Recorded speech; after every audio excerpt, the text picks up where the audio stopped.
Yeah, we are live. Live? Okay, thank you. Assalamualaikum, everyone. Welcome back to our Mindful Tuesday sessions. Today we're having a special talk with Dr. Raima Amin on the topic at hand, Islamic perspectives on end-of-life care. I'm not going to take too much of my time with introductions of myself, but I did want to let you all know that there's a Q&A forum both on Facebook and on Zoom. So if you have any questions, please feel free to submit them throughout the talk. And both Raima and Sheikh Yasser Fasada will be responding to questions. With that, Raima, I'm going to turn it over to you. Thank you so much for joining us today. Thank you, Nehat. Assalamu alaikum, everybody. My name is Raima Amin. As Nehat mentioned, I'm a board-certified neurologist, and I also completed a fellowship training in movement disorders. But today, I really wanted to spend some time talking about something that for better or for worse, I spent a lot of time dealing with, especially when I work in hospital settings, which is helping patients and their families navigate end of life or terminal diagnoses or being on life support measures, and helping people understand what that means and what the implications are, and what the most appropriate decision is in each situation. So I hope in this talk to share some insight into that topic for all of you, and specifically given that this is a Muslim forum, to talk a little bit about it from an Islamic perspective, because it's a challenging topic for anybody to navigate, but I think especially for many Muslims, an added burden is trying to determine what is the most appropriate decision from an Islamic perspective. So I will be going through this slideshow to kind of help guide us. For information, I got the inspiration from this talk and most of the resources and the references for this talk from this amazing research article that was published on the Yaqeen Institute. So if anybody has additional questions after my talk, or if you wanted to learn about any of the issues in more detail, I'd suggest that you go to this article. It's online. If you just Google Yaqeen Institute pulling the plug, it'll come up. It's a really great resource, but I will try to summarize it for you here. And obviously, as Nehat mentioned, I'll be available for questions myself here. So to start with, I just wanted to kind of just discuss what is, what is our understanding of life, death, and illness from an Islamic viewpoint. So from studies looking at the general population, we've found that people that report spiritual well-being or a sense of a meaning in life, they have lower self-reported levels of depression and anxiety, and also higher self-reported levels of function. And this was among surveys of palliative care patients at the end of their life.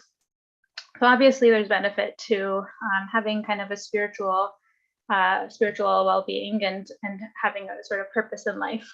Alhamdulillah, as Muslims, we're gifted this religion that teaches us, in explicit terms, what is our purpose of life. And many of us kind of gain our inspiration and our motivation through this. So as we all know, there's a verse in the Quran that says, وَمَا خَلَقْتُ الْجِنَّ وَالْإِنسَ إِلَّا لِيَعْبُدُونَ. We did not create jinn and mankind except to worship Allah. So many of us understand death is a cessation of life, of this current world, and it means a transition to the afterlife. We also know that illness is seen Islamically as an opportunity to gain closeness to God, and He promises divine reward for those who patiently endure hardship. However, at the same time, that doesn't mean that you are, obligated to suffer. There's also reward to seeking treatment, and in fact, in an Islamic framework, seeking medical treatment is also praiseworthy and encouraged.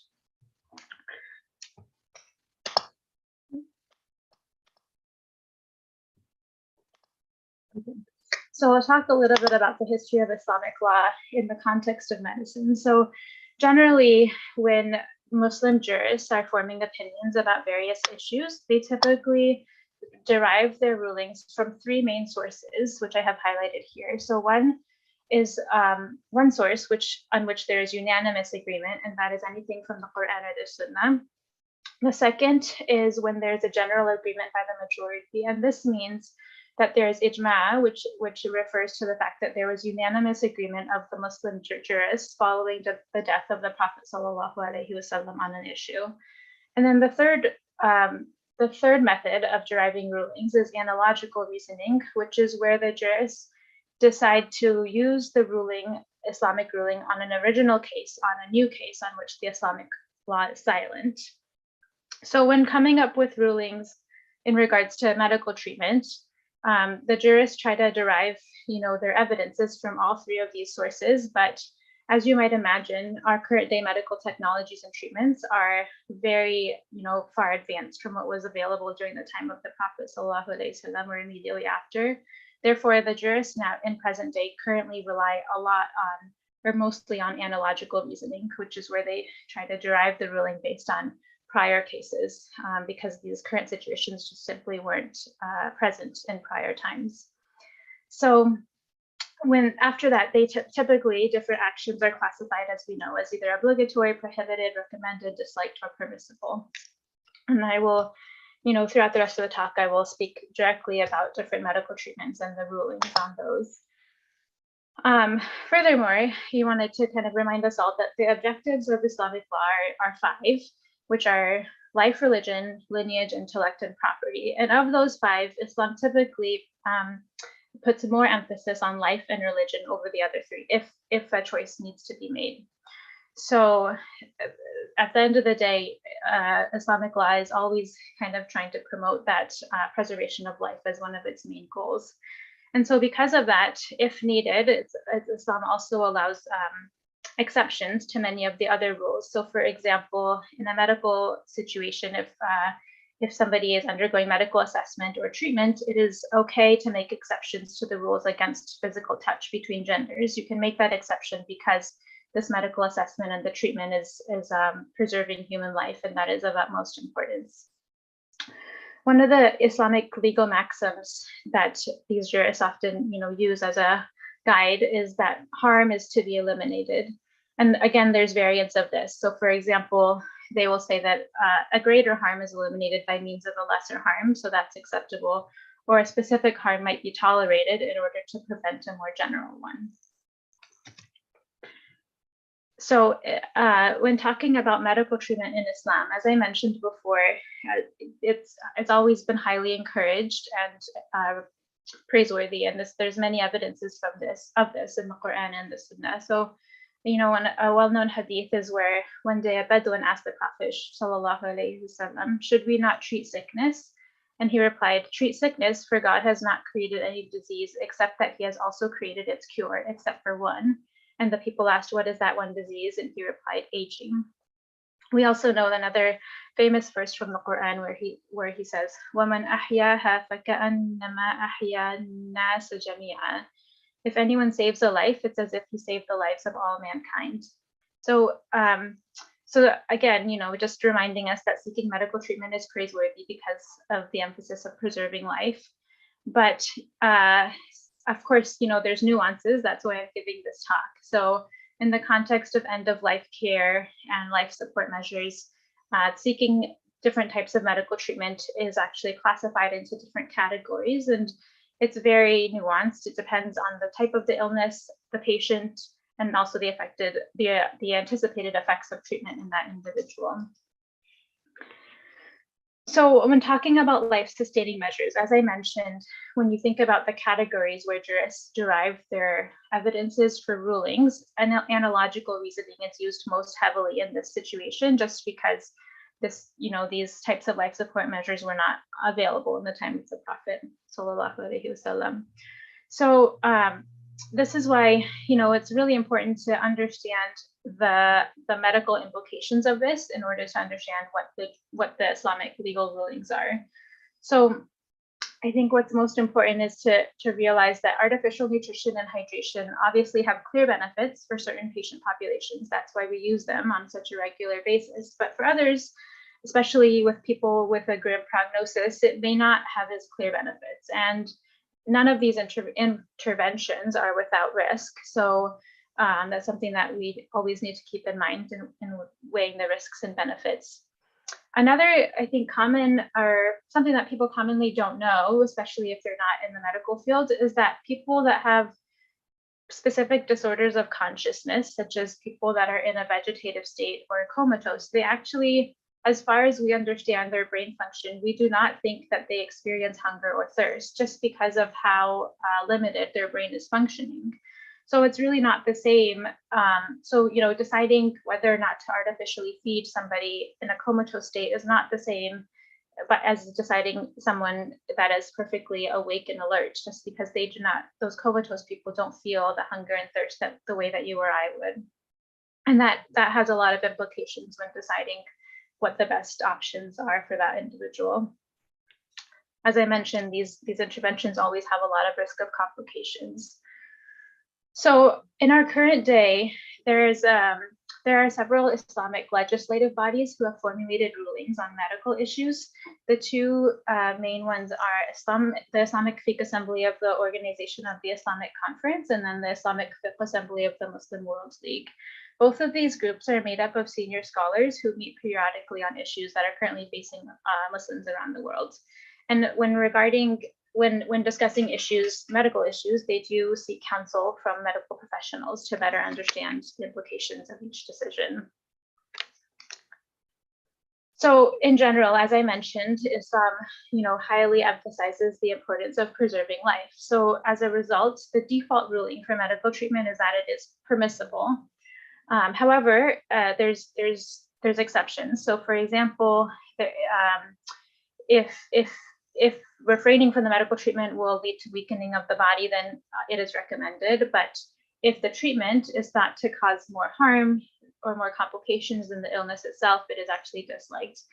I just wanted to emphasize that this is where it's very important to consult with the medical professionals. So if you or your loved one is in the situation where they need to make a decision about whether or not to pursue medical treatments, ideally the physician team that is caring for that patient should be able to counsel the patient and their loved ones, usually the loved ones if the patient is not able to be awake and alert.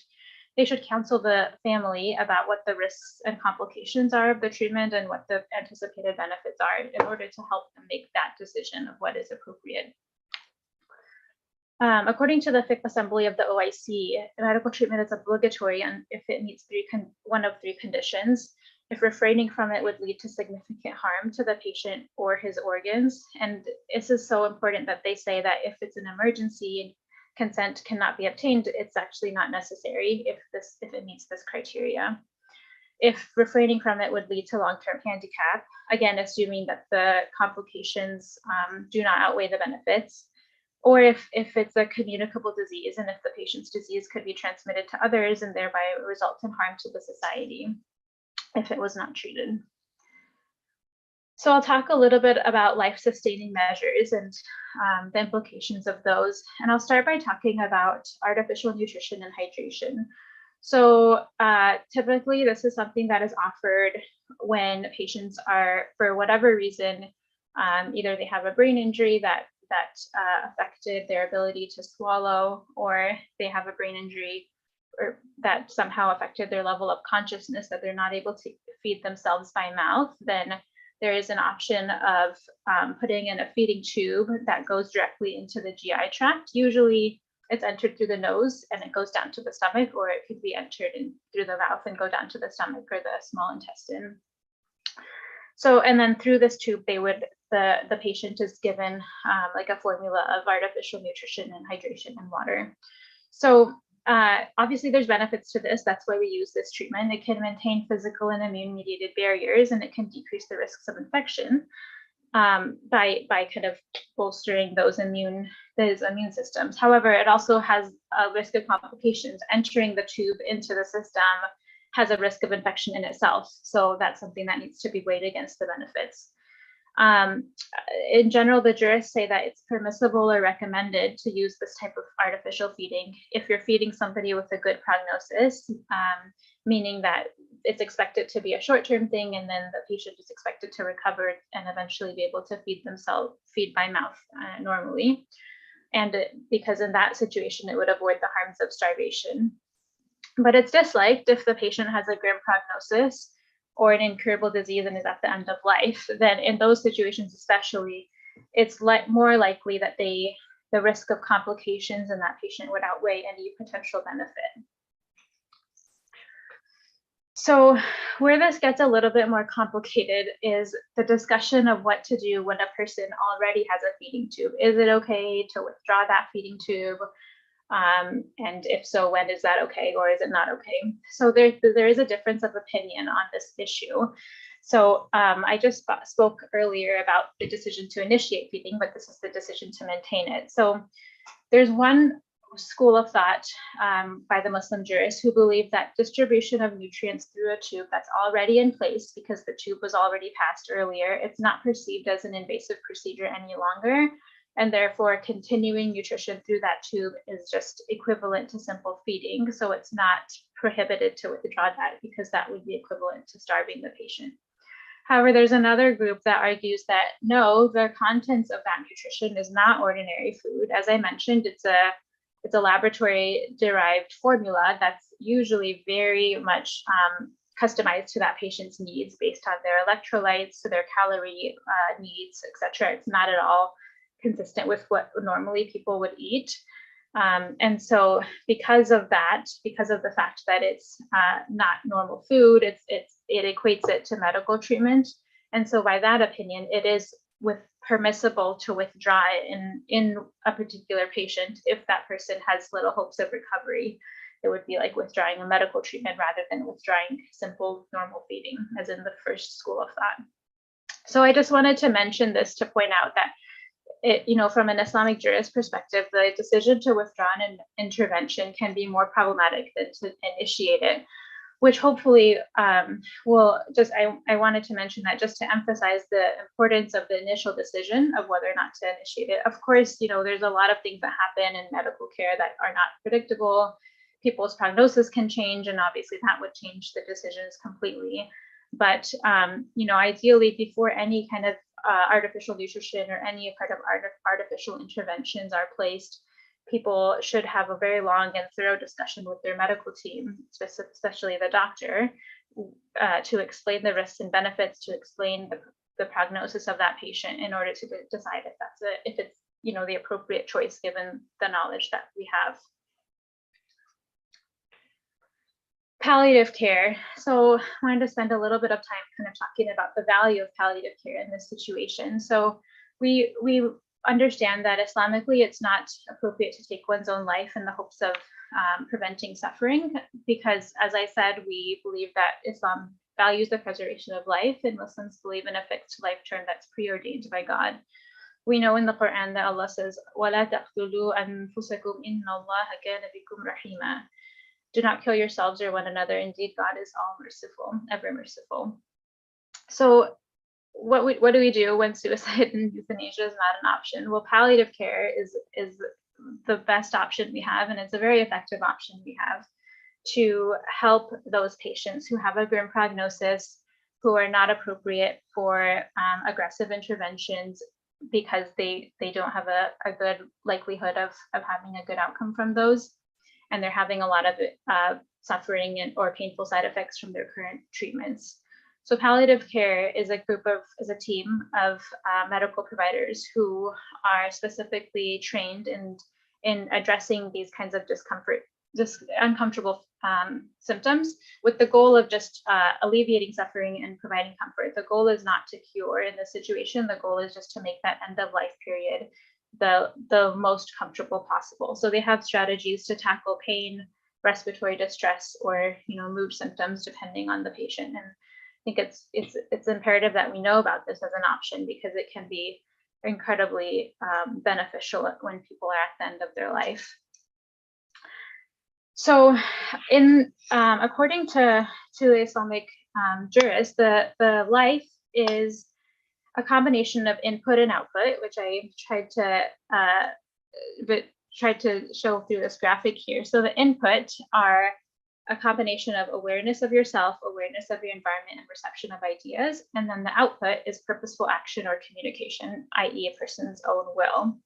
So the jurors say that if both input and output are not present, then the person is not living a normal human life. In fact, they equate them to the life of an embryo before it has been given a soul. So therefore, rulings of killing do not apply directly to these situations, since they're not leading a normal life by the Islamic definition of input and output.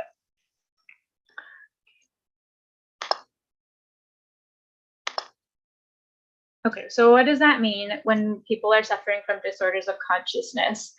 I want to take a few minutes to define what these different medical terms mean, as they come up often if people are suffering from different disorders of consciousness, and it can be overwhelming to even understand what the terms mean. So I'll start with coma. I would say this is sort of the least amount of brain function amongst all of these terms. In coma, it typically, I would say, is kind of a temporary state that will last a few weeks and then either progress to death naturally or to recovery. However, it can last longer. It's not a guarantee. But in coma and vegetative state, actually, the patients do not have what we just defined as input. So they don't have any awareness of their self or their environment. They also lack output. They don't have any purposeful behaviors. The difference between coma and vegetative state is that in coma, they don't have any sleep-wake cycles either. Whereas in vegetative state, if we monitor their brain waves, we see that they do have present sleep-wake cycles present, and they are, mimicking normal sleep-wake cycles. But neither of these have any input or output by the Islamic definition. And then we have minimally conscious state, which is sort of the mildest of these disorders of consciousness. So in this one, they have both input and output. They have awareness of self, and they have awareness of the environment, and they also have output. They have reproducible, purposeful behaviors. But it's minimally conscious because they're not fully conscious. So they're not as aware, or they're not as alert as you or I. They probably have limited abilities to move around, but they do meet that very basic criteria of input and output. I want to just note that emergence from any of these disorders of consciousness varies widely across patients. It really just depends on the underlying diagnosis that caused these disorders. Oftentimes they're caused by a brain injury, but it really depends on what type of brain injury and the extent of it, and also the patient's underlying history and their underlying medical condition. So it's really impossible to give you a prognosis of how long each of these last, or what the prognosis, what the chances are of any of them recovering. Potentially, they all have the potential to recover to normal human life, or to normal, awake, healthy life. They also all have the potential to progress to death. It really varies on each situation. So as I mentioned, so vegetative state and coma, because they lack the input and the output by the Islamic definition, they are not equivalent to a normal human life. And so if these conditions are thought to be irreversible, if the doctor thinks that they don't have a chance of recovering to a normal consciousness, then it is permissible to withdraw life-sustaining measures in these situations. In contrast, a minimally conscious state, as we mentioned, does have evidence of input, of awareness of self, of an environment, and they have output, they have purposeful behaviors. So therefore, the people in these conditions need to be treated as though they have a general medical illness. So having a minimally conscious state by itself does not allow withdrawal of life-sustaining measures from an Islamic standpoint. However, it's very common that people that have a minimally conscious state may have other co-occurring illnesses or injuries to their body or other diagnoses that overall would lower the potential for that person to recover. And, again, with consultation from the physician team, it may make life-sustaining measures futile. So if that is the case, if the overall picture still is that they have a poor prognosis and a poor chance of recovery, then it is permissible to also withdraw life-sustaining measures in that patient. However, I just want to note that even if in any of these cases, even if it is legally permissible to withdraw life-sustaining measures, it is not obligatory to do so. And so really that decision needs to be based ideally on what the loved ones or the surrogate of the patient would thinks that the patient's wishes would be if they could speak for themselves. So I'll talk a little bit about that as well, about communicating your wishes of what you would like. So as I mentioned, it's critical that the physician would educate the patient surrogate on if these situations arise. They should, educate them on the likelihood of emergence, their prognosis based on the available evidence to help that family member, the surrogate, to make the appropriate decision.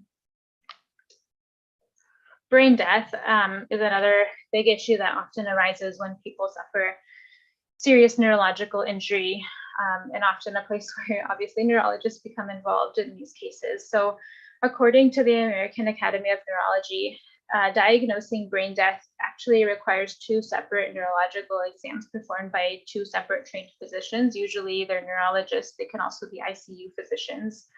And this is just, to show the gravity of the determination. We don't take it lightly, so it needs to be confirmed twice. When somebody is determined to be brain deaf, it means they have an absolute lack of responsiveness, and we have very specific maneuvers that we do to test this.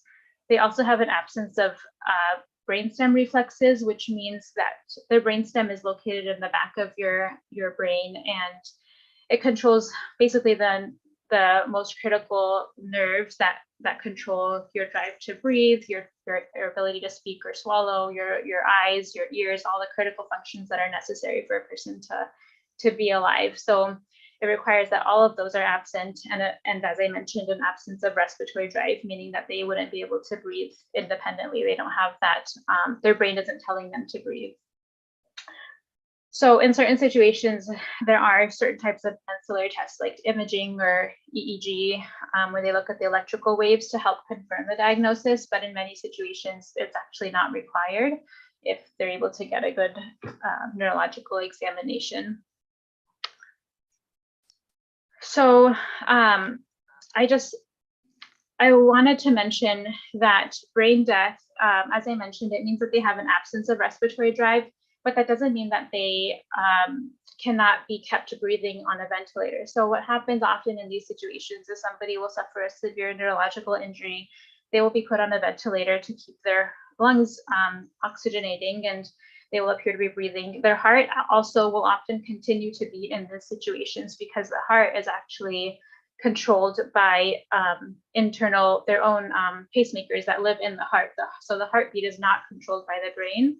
So somebody that is brain dead can still have an active and strong heartbeat that continues independently.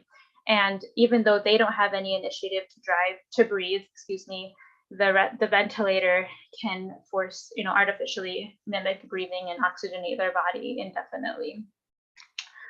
So what does this mean? By most medical definitions, brain death is equated to death. And so we typically in these situations advise that the surrogate of the family do discontinue the life support measures, meaning the ventilator. And that allows and eventually that, leads to respiratory failure as they don't have the drive to breathe on their own. And it eventually then leads to the heart stopping beating as well as a result. However, from an Islamic perspective, it's not quite, brain death is not quite equated to death.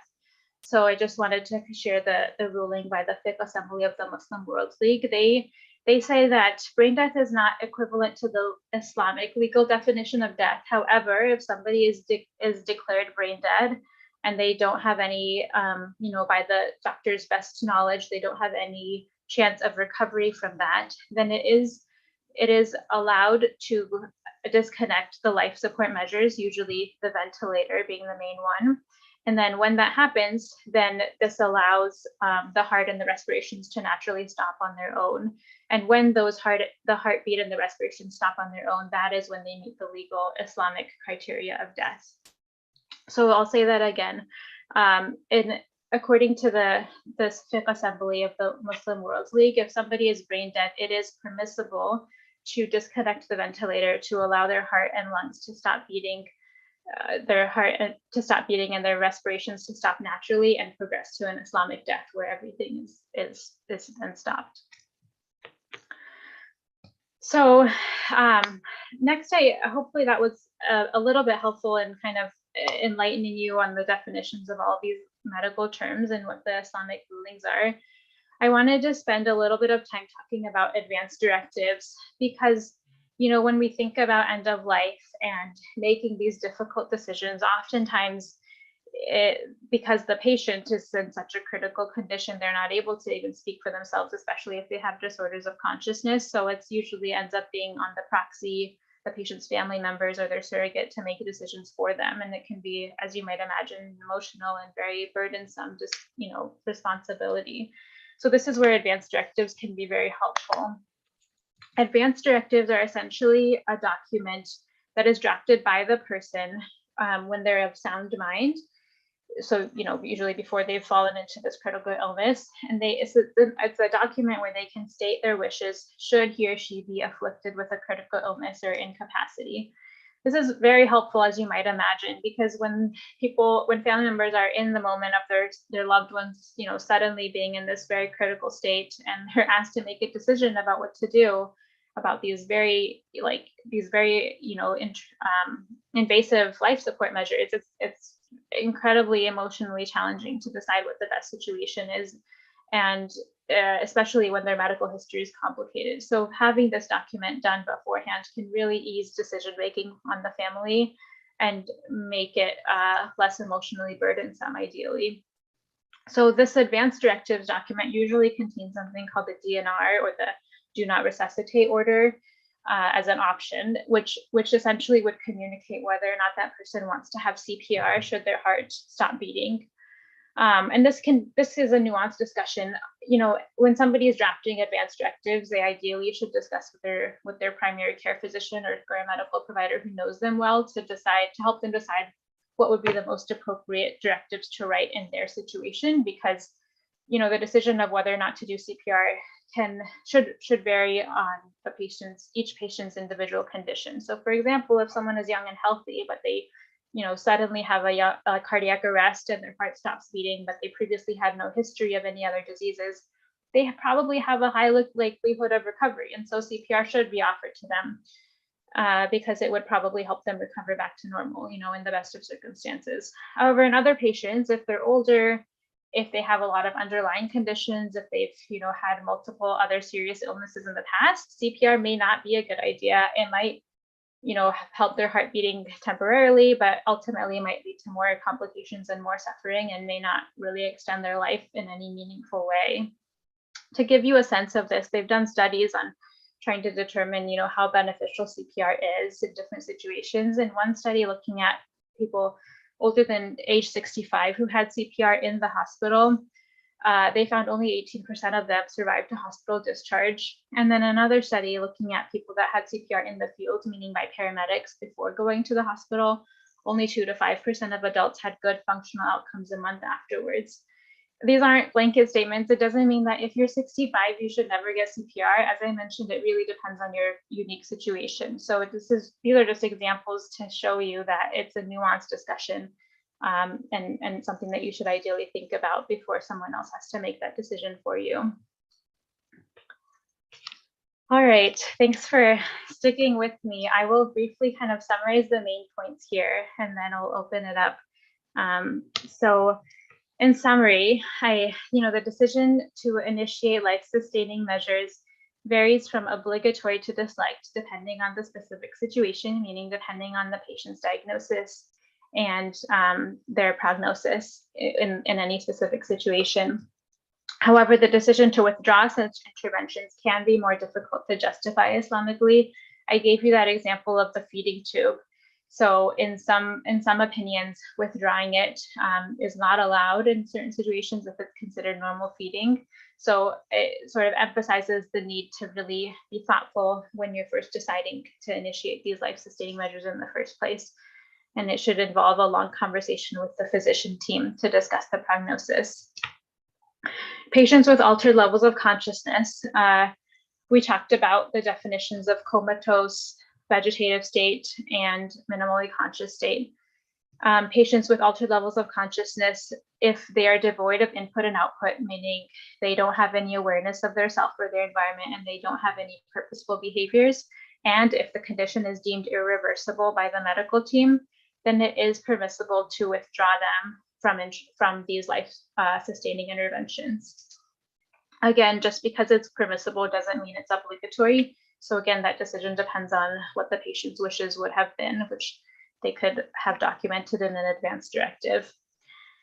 Brain death, we talked about the definition of brain death. It's not equated to death by an Islamic definition, but it indicates that life-sustaining measures may be withdrawn to allow the patient's heart and lung function to cease on their own, which they inevitably do in most situations, and then they do progress to an Islamic definition of death.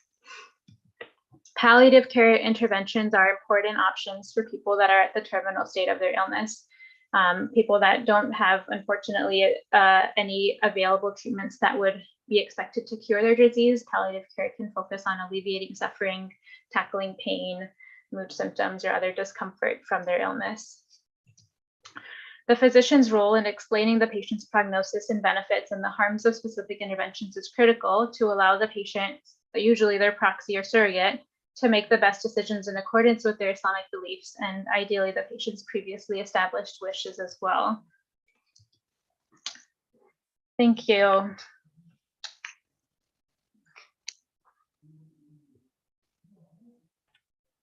Thank you so much. Thank you so much, Dr. Amin. That was a really comprehensive and important discussion that you started. I did want to let the audience know that Dr. Amin does have appointments available through the MAPSM CRC Community Clinic every Sunday. So if you have any neurological questions or concerns, she is available. It looks like we have one question in the Q&A form and one question here on Zoom. And we also have Sheikh Yasser Fasaga available if you have any other specific Islamic questions. But I guess we should get to the question Q&A, right? All right, the first question is, it is always difficult for a loved one to make decisions on taking a family member off of life support. Thank you for speaking up about this topic. How does one seek the spiritual comfort to deal with the tough decision to pull the plug, so to speak? How does one seek spiritual comfort? Yeah, how does one seek the spiritual comfort to deal with the tough decision to pull the plug, so to speak? Yeah, that's a very good question. I think obviously it's very challenging, but my goal with this talk was to better define the medical terminology. I know from personal experience as a physician trying to help patients or, usually patients' loved ones navigate these situations, it can be overwhelming, and the decision often seems more overwhelming when there's a lack of medical understanding of what the prognosis is. So, for example, brain death can be really difficult to understand for patients, but I think once we explain to them the absolute lack of functioning of their brain and the fact that their, a brain in this state is completely incompatible with life, I think that takes away some of the burden of the decision because essentially that person is already gone. They don't have, even by an Islamic definition, they don't have the input and the output. It's challenging when they look like they're attached to these machines and they look like they're breathing and their heart is still beating. But I think with a better understanding of the actual medical criteria or the actual medical state of their brain, I think it can kind of ease that decision making, I hope. I'd love to hear Sheikh Yasser if he has thoughts on this issue as well. Assalamu alaikum, Dr. Raima and Nihaz and all the viewers out there. Lovely presentation, mashallah. And like you said, it really is an important topic, and hopefully none of us have to face and make that decision one day, Ya Rabbil Alameen. But just to piggyback on what you said regarding the last question, I think the difficulty comes in the potential feeling of guilt. It's like a person assuming that my doing is bringing their life to an end. And we get as imams, so basically the way that it happens, the doctor, Raima, will be talking to the people as to the definition of a vegetative state, brain dead, declaring whether this person has a chance of recovery or not. And we'll leave it up to the family to make that decision. Well, the family, now that they've heard the doctor, what they do next is that they call the imam. And the imam now comes to the, the hospital and, potentially meet with the doctor. We've done our EEG, EKG. We've done all the neurological exams. Like you said, 2 different exams. And then what we do is we literally just take it back to the family and we say, look, there is no guilt associated with this. Medically, this person's chance of recovery are very slim. Because remember, the whole idea of seeking medicinal help in Islam is to potentially get back into a normal state or as close to normal as possible. And I remember in one of the decisions of the Fiqh Council, they used an interesting word that was shared with me by our teacher, Sheikh Salah Sawi. And he said that the point is not to create ashbah bil bayt. He said that the point is not to have ghosts in our midst. Because the point here is that they're making is, look, it's not just any life. It's not about sustaining life, no matter what quality of life it is. And it gets to the point where the doctor said, look, the recovery out of this stroke or out of this, person will constantly be hooked to a machine and they will not be in the state of awareness. So we let them know that there is really no guilt associated with what they are doing if that's what they choose to do. Their life is not coming to an end because you decided to, unplug. Their life is coming to an end because this is the time that Allah subhanahu wa ta'ala has set for them to go. But nevertheless, people just feel very burdened by having to make that decision. And people would really want to avoid making that decision on their own. And I have been in cases where people would say, can we just give this a couple more days, in the hopes that these things happen naturally, where, it was not anything out of my doing that created the passing of this individual.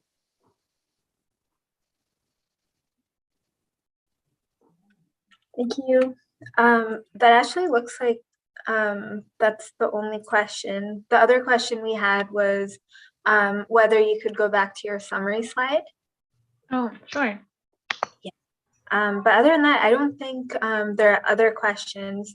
We do have a little bit of time though, so if anyone has questions, the Q&A forum is open and it should be posted both on Facebook and on Zoom. Otherwise, if Sheikh Yasser, if you have anything to add, or Dr. Emma, if you have anything to add. I would just again add, these are good topics to discuss with family members. In case something like this comes up, what is our family's plan for this? I know that inshallah, one day we will have to be talking about wills and Islamic will and what that entails, end of life issues. I remember, a community member said that, they've put me on their will as the person to make the decision whether to, to keep them on life support or not keep them on life support, because they did not want to burden their own family members with this decision. So now, it's being shifted to somebody else. But I think it'll be a good idea for people to have these talks and actually document what is it that they want to have done to them. Thank you, Sheikh Yasser. We actually have a couple more questions that just came in. The first is, can you shed some light on istikhara for the family members in these situations? I think that's a really good question. Yeah, that's a really good question. And the way that people have made the istikhara literally means like consultation with Allah subhanahu wa ta'ala. So what a person is saying is that ultimately as a human being, I am limited in my capacity as far as knowing the future, my own abilities. So, oh Allah, I'm leaving it up to you as far as, is this decision good for me or not? And I know people have the way that people do istikhara is interesting. Some people do istikhara at night in the hopes that they have a dream at night and get a vision out of that. And that's really not how you do istikhara. So basically istikhara is you make up your mind first before you praying the istikhara, saying that Allah, we have made the decision that we are going to keep or we are going to unplug. Let's say in this case, that you made up your mind, then you pray the istikhara and say, Allah, I have made up my mind that this is the route that I am going. If this is the correct decision, oh Allah, make it easy for me. If this is not the correct decision, then Allah, you know what? Then show me that it's not the good decision or the correct decision, and give me contentment with whatever it is that you have decreed. And then you proceed with your decision. If it happens and it goes through, then this is the answer to your istikhara. If it did not get through, then this is the answer to your istikhara. And istikhara is not just limited to this topic. It's not limited to just getting married, unfortunately, or getting divorced. It is limited to, I'm buying a new car, I'm getting a better job, we are moving to a different house. So much so that it said that the companions of the Prophet, peace be upon him, used to make istikhara about every little thing. But that is the proper way to do an istikhara. Make up your mind after you study the case, whatever the issue at hand is, then pray istikhara with the decision already being made, asking Allah subhanahu wa ta'ala, if this is the right decision, Allah make it, and it does go through, that is the answer. If it does not go through, that is the answer to your istikhara. I just want to add also that I feel like oftentimes when families are in these situations, they feel an immense burden when they're asked to make a decision. Ideally, it shouldn't be their burden to carry alone. Ideally, the medical team should be very much involved, and they should have a long discussion, often multiple discussions, to clarify what is going on medically and what the prognosis is. Because ultimately, I think the medical providers are best able to guide the family on what the appropriate decision is based on the prognosis. And, ultimately what I learned from my research on this topic from an Islamic lens is that the Islamic jurists really support what the medical science, recommends. And so please don't hesitate to rely on the medical providers, and, don't be shy to ask them to explain things over and over again until you feel comfortable with an understanding of the prognosis. So hopefully that should also ease the burden of the decision. That's a really good point. And as jurists, we really do rely on what the medical experts tell us. Because remember, the fatwa is really based on a good understanding of what is going on. So a jurist is not necessarily a doctor. So our understanding of the situation stems from what has been explained to us by the doctor. And like you said, we really do have that. It's not a competition between the jurist and the medical. It really is a relationship that complements one another, where the medical team is providing the information, and then the jurist is providing, the Islamic stand as far as what is Islamically allowed and not allowed. Thank you. The next question is, why is brain death not Islamic death? And then they say that there's no input or output. Do you want to take that yet, Sheikh Yasser? No, you go ahead, because you were making the distinction between the sure. Yeah, so my understanding is that, yes, so the input and output definition was helping us decide whether or not it's permissible to withdraw life-sustaining treatment. So remember, we talked about that when somebody is comatose or in a vegetative state, they don't have input or output, so that makes it permissible to withdraw life-sustaining measures. Brain death similarly has a lack of input or output, but like being in a coma state, we don't consider comatose patients dead, but because they have a lack of input or output, you can withdraw the life-sustaining measures and they would progress to death inevitably in most situations. So I guess brain death is, viewed similarly from an Islamic lens, even though it doesn't meet the legal requirements of death in Islam, which would require the heart and the lungs to stop functioning. Because it is not sustainable, it doesn't have input or output, it is permissible to withdraw the life-sustaining treatments, usually just the ventilator, to allow that person to progress to respiratory death and heart death. Does that help? Also remember that, it doesn't really have to be like I love how you started, Dr. Amin, by stating where Islam stands as far as seeking medicinal help. Is that always an obligation? Because there is a point where you actually do have the choice. Let's say an elderly person, and this is of course not to mean to guilt anybody, but let's say an elderly person find out that they diagnosed with cancer. They really don't want to go through chemo. They really don't want to go through any radiation. they just do not really wish to seek any medicinal help at that level. That is really up to them as well, that they can absolutely choose not to go through that if they choose not to go through it. It becomes an obligation to seek medicinal help. Number one, if what you have is a contagious disease, at that point, you must, for your sake and for the sake of those who are around you, you must seek medicinal help. At that point, it's not even an option. Number two, if what you have medically has proven that it can actually be taken care of, as a person who's gone through malaria, for example, malaria is treatable. So when I get malaria, I must seek the medicinal help simply because I am able to restore my health back to its normal state. Sometimes I may not be able to restore my health back to its normal state, but close enough. Amputation, for example. I won't have the same quality of life, but I will have life that is actually livable at that point. And then there is this area where Islam actually leaves it up to the choice of the individual.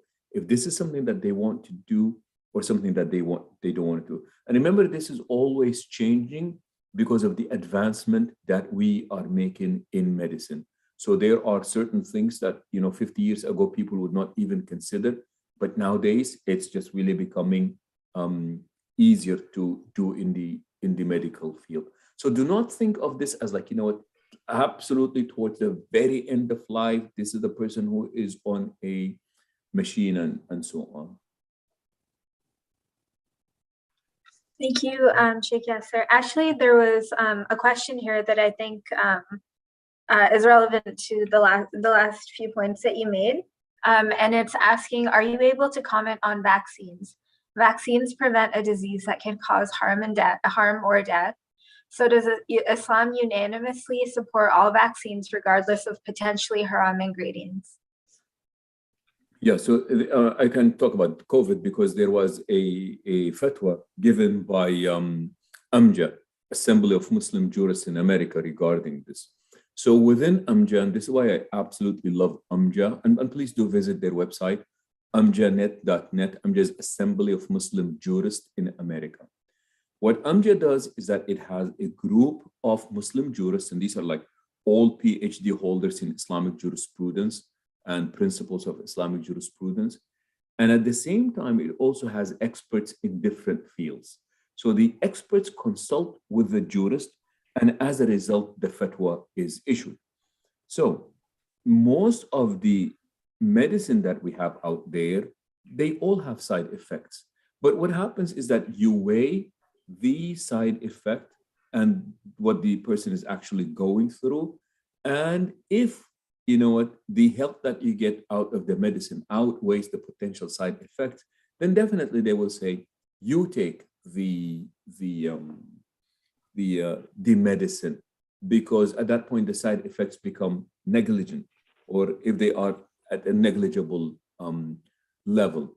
And I can tell you as a clinician, 50 years ago, people with, let's say, bipolar, they would take lithium, and the side effects were so bad, like really, really so bad. People would end up like having permanent tics. They would end up having it was like really bad.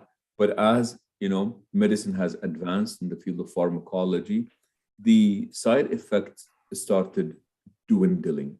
So at that point, we would say, generally speaking, Islam is for people using and seeking medicinal help, includes vaccination, so long that the vaccination or the medical help does not cause greater harm than what the person was going through to begin with.